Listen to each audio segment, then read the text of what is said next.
Hi friends, welcome to our channel. இன்னைக்கு நம்ம சேனல்ல எல்லா சாதத்துக்கும் சூப்பரான சைட் டிஷ் புடலங்காய் பொரியல். இதை எப்படி செய்யலாம்னு பார்க்கலாம். அதுக்கு முன்னாடி நம்மளோட சேனலை ஃபர்ஸ்ட் டைம் பார்க்குறவங்க கீழே உள்ள சப்ஸ்கிரைப் பட்டனை கிளிக் பண்ணிக்கோங்க. பக்கத்தில் உள்ள பெல் ஐகானை கிளிக் பண்ணிக்கோங்க. வாங்க வீடியோக்குள்ளே போகலாம்.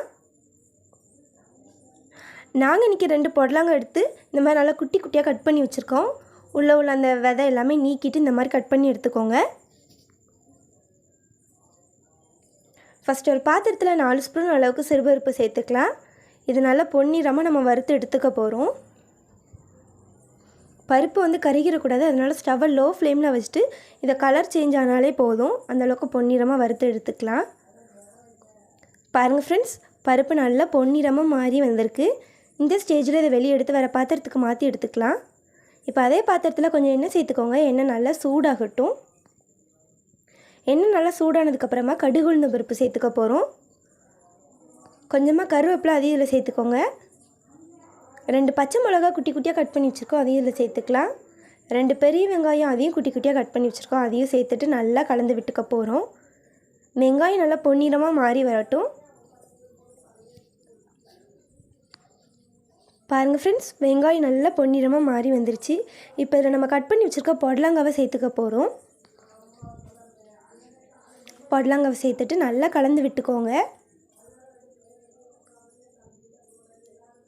புடலங்காய் சேர்த்துட்டு தண்ணி எதுவுமே சேர்க்க வேணாம், ஏன்னா புடலங்காயிலேருந்தே தண்ணி வரும். உப்பு தேவையான அளவு சேர்த்துட்டு நல்லா கலந்து விட்டுக்க போகிறோம். நம்ம நல்லா கலந்து விட்டுக்கோங்க.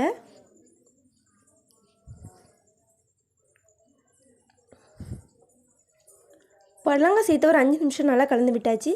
இப்போ நம்ம வறுத்து எடுத்து வச்சுருக்க சிறுபருப்பு சேர்த்துட்டு இல்லை 1/4 கப் அளவுக்கு தண்ணி சேர்த்தாலே போதும். பருப்பு வேகிற அளவுக்கு மட்டும் தண்ணி சேர்த்துக்கோங்க, ஏன்னா புடலங்காயிலேருந்து தண்ணி வரும். அதனால் தண்ணி கம்மியாகவே சேர்த்து நல்லா கலந்து விட்டுக்கோங்க. இப்போ இதை ஒரு மூடி போட்டு மூடி வச்சிடலாம். ஒரு 10 நிமிஷம் புடலங்காய் நல்லா வெந்து வரட்டும். 10 நிமிஷம் ஆயிடுச்சு, ஓப்பன் பண்ணி பார்க்கலாம். பாருங்கள் ஃப்ரெண்ட்ஸ், புடலங்காய் நல்லா வெந்து வந்திருக்கு. தண்ணி எல்லாமே நல்லா வற்றிருச்சு. 1/4 கப் துருவின தேங்காய் அதையும் சேர்த்துக்க போகிறோம். சேர்த்துட்டு நல்லா கலந்து விட்டுக்கோங்க. தேங்காய் கொஞ்சம் எக்ஸ்ட்ராவே சேர்த்துக்கோங்க, டேஸ்ட்டு சூப்பராக இருக்கும். தேங்காய் சேர்த்து ஒரு 2 நிமிஷம் கலந்து விட்டாலே போதும். நம்மளோட புடலங்காய் பொரியல் சூப்பராக ரெடி ஆயிரும். அவ்வளோதான், நம்மளோட புடலங்காய் பொரியல் சூப்பராக ரெடி ஆயிடுச்சு. பாருங்கள் ஃப்ரெண்ட்ஸ், பார்க்கவே சூப்பராக இருக்குது. இப்போ இதை வேறு பாத்திரத்துக்கு மாற்றி எடுத்துக்கலாம்.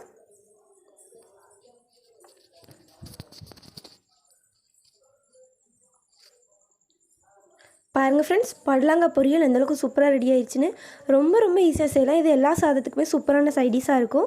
கண்டிப்பாக நீங்கள் வீட்டில் ட்ரை பண்ணி பாருங்கள். இந்த வீடியோ உங்களுக்கு பிடிச்சிருந்தா தாயம்மாள் சமையலுக்கு சப்ஸ்கிரைப் பண்ணுங்கள், லைக் பண்ணுங்கள், ஷேர் பண்ணுங்கள், கமெண்ட் பண்ணுங்கள். தேங்க்யூ.